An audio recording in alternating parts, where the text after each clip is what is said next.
Total transaksi kripto di Indonesia sepanjang 2022 tercatat mencapai 296,6 triliun rupiah.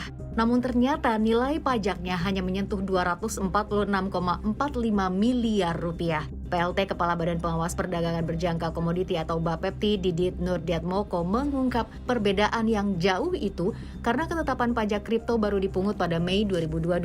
Sedangkan jumlah transaksi itu merupakan total dari Januari sampai November 2022. Menanggapi hal ini, Wakil Ketua Komisi 6 DPR menilai tarif pajak kripto yang hanya 0,1% ini masih wajar untuk transaksi keuangan yang baru diberlakukan. Perdagangan di awal-awal kita juga tidak terlalu bijak kalau memberikan tarif yang terlalu tinggi. Karena kita perlu kondusivitas pasar juga untuk perdagangan kripto ini. Kalau kondusivitas pasarnya besar, nilai transaksinya makin besar, dengan tarif yang sekarang saja, itu sudah pasti akan membesar juga.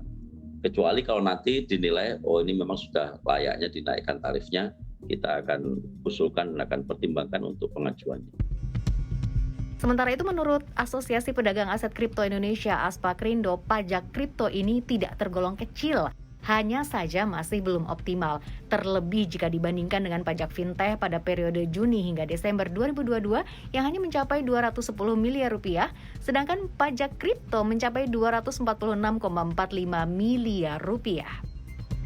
Digarisbawahi juga bahwa penerimaan pajak sebesar 246,45 miliar itu baru datang dari exchange yang terdaftar di Bapepti saja gitu. Jadi ada beberapa exchange yang belum terdaftar dan juga ada beberapa exchange yang luar negeri yang beroperasi di Indonesia yang belum dikenakan pajak. Para pedagang aset kripto menilai serapan pajak tahun 2022 masih belum optimal lantaran total nilai transaksi tahun 2022 hanya mencapai 290 triliun, jauh di bawah total transaksi di 2021 yang mencapai 859,4 triliun rupiah. Aspakrindo juga berharap ada penyesuaian dalam pajak kripto seperti dalam hal jumlah pungutan. Yang jadi keberatan sebenarnya lebih ke arah ke equal playing field-nya aja sih, Mbak. Jadi kita berharap bahwa kita yang comply dengan aturan yang ada di Indonesia itu mendapat perlindungan, baik itu perpajakan dan yang lain-lain. Sehingga juga kita mesti sadari bahwa kripto ini sifatnya decentralized, sifatnya itu borderless, di mana trader Indonesia ketika mereka merasa keberatan terkait dengan perpajakan, mereka akan dengan mudahnya memindahkan aset kripto mereka untuk bertransaksi di luar negeri. Yang dimana tadi saya sebutkan bahwa di luar negeri beberapa exchange itu menerapkan zero fee transaction. Sementara itu di tahun 2023 ini Undang-Undang Pengembangan dan Penguatan Sektor Keuangan atau PPSK yang telah disahkan DPR mulai akan diberlakukan secara bertahap. Kripto yang tadinya berada di bawah pengawasan Bapepti akan beralih di bawah pantauan Otoritas Jasa Keuangan.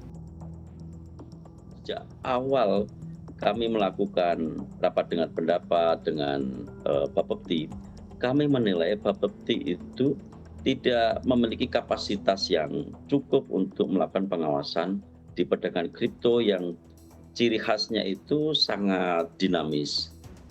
Tidak bisa perdagangan kripto diserahkan pada institusi birokrat yang sangat kaku dan tidak fleksibel. Kalau di OJK punya dengan segala otoritasnya dan sumber daya manusianya yang cukup bagus, tahu saya, itu bisa dia mengikuti perkembangan kripto dengan cukup dinamis dan bisa melakukan penyesuaian peraturannya itu dengan cukup cepat.